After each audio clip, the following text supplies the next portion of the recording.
روشنی طلعت تو ماه ندارد، پیش تو گل رونق گیاه ندارد.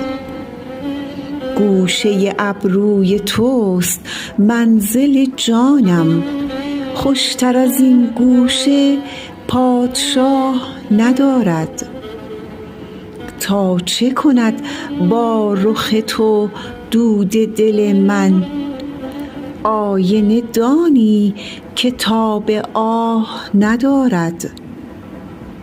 شوخی نرگس نگر که پیش تو بشکفت، چشم دریده ادب نگاه ندارد.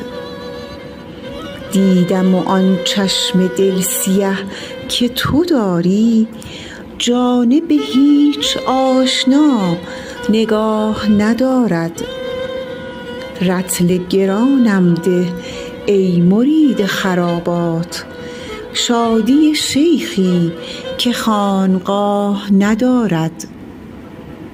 خون خور و خامش نشین که آن دل نازک، طاقت فریاد دادخواه ندارد.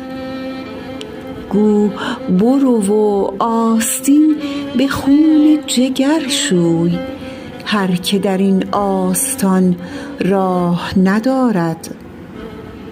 نی من تنها کشم تطاول زلفت، کیست که او داغ آن سیاه ندارد.